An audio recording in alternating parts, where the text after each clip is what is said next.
Assalamualaikum warahmatullahi wabarakatuh. Selamat malam teman-teman semua.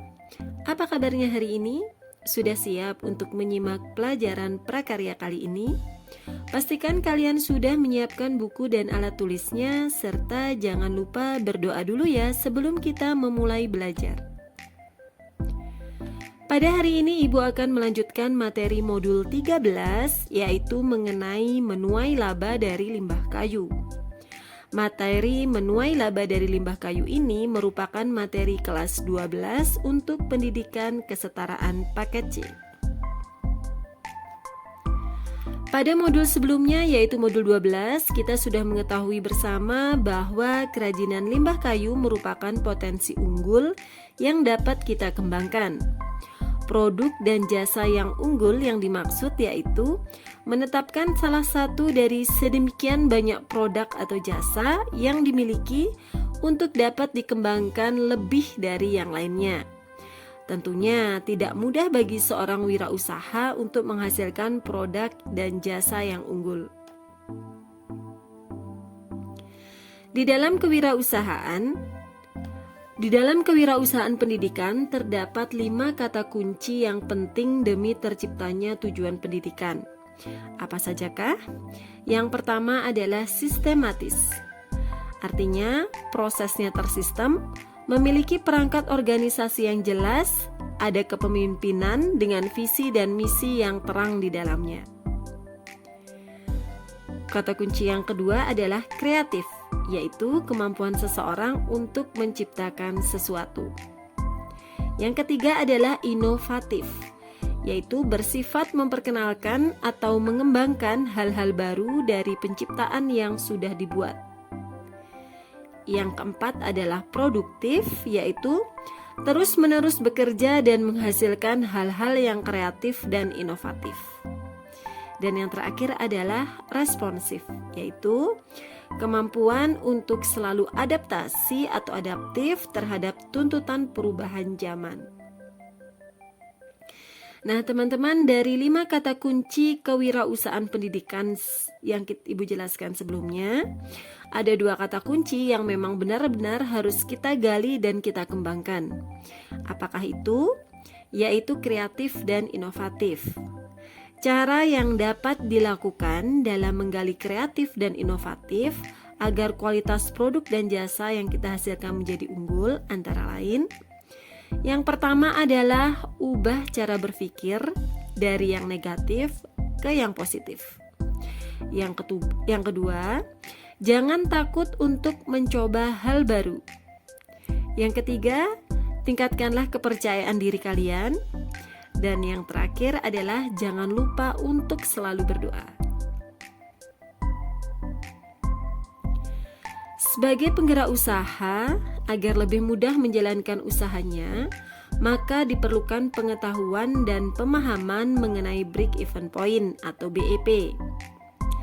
BEP atau titik impas adalah suatu alat atau teknik yang digunakan oleh manajemen untuk mengetahui tingkat penjualan tidak berada pada posisi yang mengalami laba dan tidak pula berada pada posisi yang mengalami kerugian, alias impas. Dengan kata lain, impas adalah suatu keadaan perusahaan di mana total penghasilan sama dengan total biaya. Nah, apa saja sih manfaat BEP tersebut? Yang pertama adalah untuk mengetahui hubungan volume penjualan atau produksi, harga jual, biaya produksi, dan biaya-biaya lain, serta untuk mengetahui laba rugi perusahaan. Yang kedua, sebagai sarana dalam merencanakan laba. Yang ketiga, sebagai alat pengendalian atau controlling kegiatan operasi yang sedang berjalan. Manfaat yang keempat, sebagai bahan pertimbangan dalam menentukan harga jual. Dan manfaat yang terakhir adalah sebagai bahan pertimbangan dalam mengambil keputusan yang berkaitan dengan kebijakan perusahaan.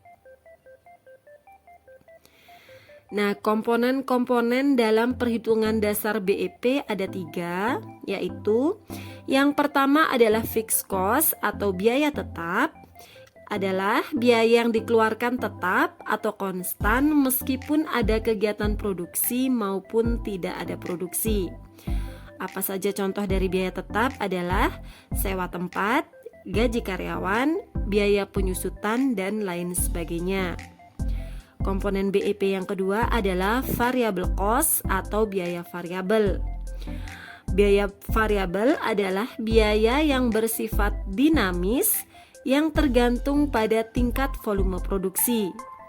Jika produksinya meningkat, maka tentu saja biaya variabelnya juga ikut meningkat. Begitu pula sebaliknya. Contoh dari biaya variabel adalah biaya bahan baku, biaya tenaga kerja harian, dan lain sebagainya. Komponen yang terakhir adalah harga. Harga ialah harga jual per unit barang atau jasa yang telah diproduksi. Menyambung dari 3 komponen BEP yang sebelumnya, yaitu harga, di sini Bu akan menjelaskan sedikit tentang harga. Harga adalah sejumlah uang yang dibebankan atas suatu produk atau jasa. Dalam arti lain, harga merupakan jumlah dari nilai yang ditukar konsumen atas manfaat-manfaat karena memiliki atau menggunakan suatu produk atau jasa tersebut. Nah, rumus dari harga jual adalah harga baku modal ditambah bahan baku modal dikali dengan markup atau yang kelebihan yang kita inginkan. Sedangkan margin adalah rumusnya harga jual dikurangi harga modal dibagi dengan harga jual. Sekarang kita melanjutkan pada pendekatan dalam pembuatan BEP. Ada 2 pendekatan dalam pembuatan BEP. Yang pertama adalah pendekatan matematis. Rumus dari pendekatan matematis ini yaitu BEP dalam unit dapat dihitung dengan cara FC atau fixed cost dibagi dengan P min VC per unit. Bisa dilihat di keterangannya ya teman-teman ya. FC itu adalah biaya tetap atau fixed cost, P itu adalah price per unit atau harga per unit, sedangkan variable cost adalah biaya variabel atau variable cost. Jadi sesuai dengan 3 komponen dalam BEP. Jadi rumusnya ini sudah dijelaskan sebelumnya komponen-komponennya, jadi kalian tinggal memasukkannya saja ke dalam rumus. Kemudian untuk menghitung BEP dalam rupiah sama dengan FC dibagi 1 dikurangi VC per P. Sedangkan untuk menghitung target laba adalah BEP laba sama dengan FC ditambah dengan target laba. Jadi target laba yang ingin kita dapat per bulannya dibagi dengan P min VC. Pendekatan yang kedua adalah pendekatan grafik. Pendekatan grafik menggambarkan hubungan antara volume penjualan dengan biaya yang dikeluarkan oleh perusahaan serta laba. Selain itu juga, pendekatan grafik digunakan untuk mengetahui biaya tetap dan biaya variabel dan juga tingkat kerugian perusahaan. Setelah kita menentukan BEP dan harga penjualan, maka langkah selanjutnya adalah seorang wirausaha harus dapat meramal penjualan. Ramalan penjualan atau sales forecast adalah ramalan unit dan nilai uang penjualan suatu perusahaan untuk suatu periode di masa mendatang.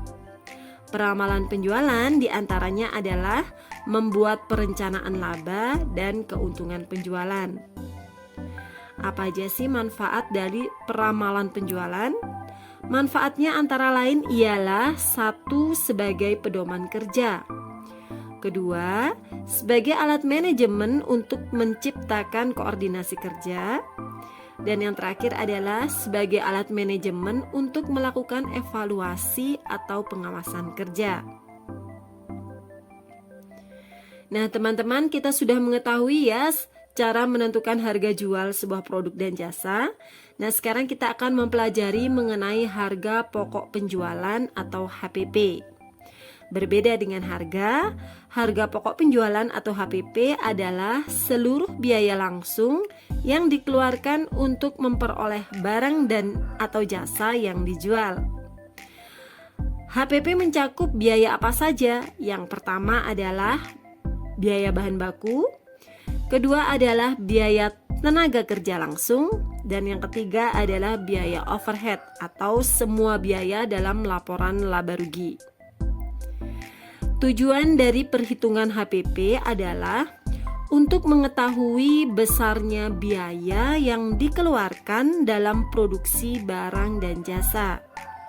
Untuk menentukan HPP menggunakan rumus HPP sama dengan barang tersedia untuk dijual dikurangi dengan persediaan akhir. Nah, sekarang kita akan beralih pada manajemen keuangan. Manajemen keuangan adalah suatu kegiatan perencanaan, penganggaran, pemeriksaan, pengelolaan, pengendalian, pencarian, dan penyimpanan dana yang dimiliki oleh suatu organisasi atau perusahaan. Kegiatan utama dari manajemen keuangan adalah yang pertama, mendapatkan dana perusahaan.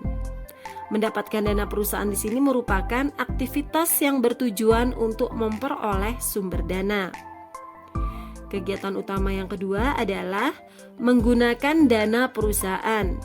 Nah, kegiatan di sini yang dimaksud adalah dalam menggunakan atau menginvestasikan dana yang ada pada berbagai bentuk aset. Sedangkan kegiatan utama yang terakhir adalah mengelola aset atau aktiva. Ini merupakan kegiatan yang dilakukan setelah dana telah didapat dan telah diinvestasikan atau dialokasikan ke dalam bentuk aset atau aktiva. Sekarang Ibu akan membahas mengenai susunan proposal usaha. Nah, apa saja sih susunan proposal usaha? Terdiri dari apa saja? Yang pertama adalah penjelasan mengenai usaha. Di sini kalian bisa memberikan penjelasan singkat tentang usaha yang sedang atau akan dijalankan. Yang kedua adalah produk yang dijual. Di sini kalian akan menguraikan secara rinci tentang spesifikasi dari sebuah produk. Yang ketiga adalah lokasi usaha. Di sini harus dicantumkan ya lokasi usahanya. Kenapa? Karena lokasi merupakan bagian dari aspek pemasaran di samping harga dan promosi. Yang keempat adalah pasar. Di sini kalian bisa memberikan penjelasan mengenai segmen pasar, target konsumen, strategi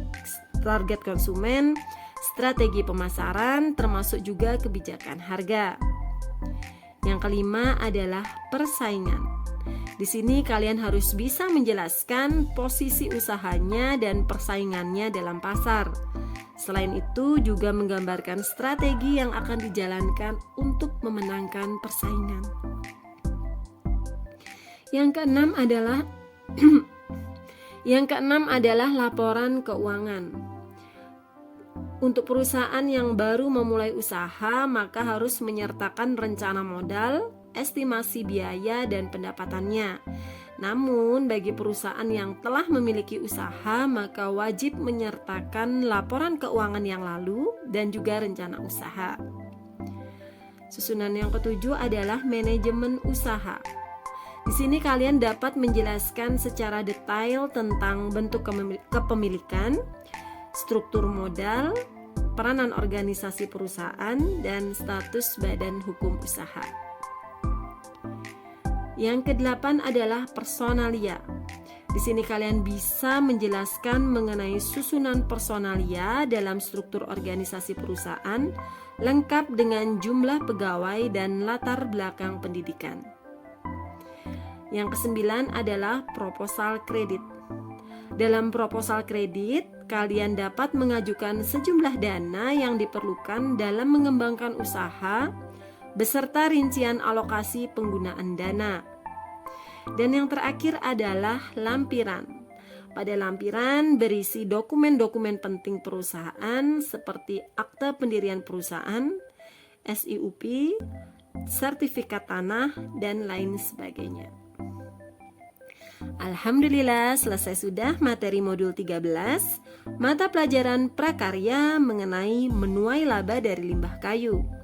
Ibu berharap setelah kalian memahami materi ini, kalian sudah memiliki gambaran bagaimana nanti kalian dapat memanajemen atau mengatur usaha kalian hingga usaha yang kalian rintis dapat mendulang keuntungan.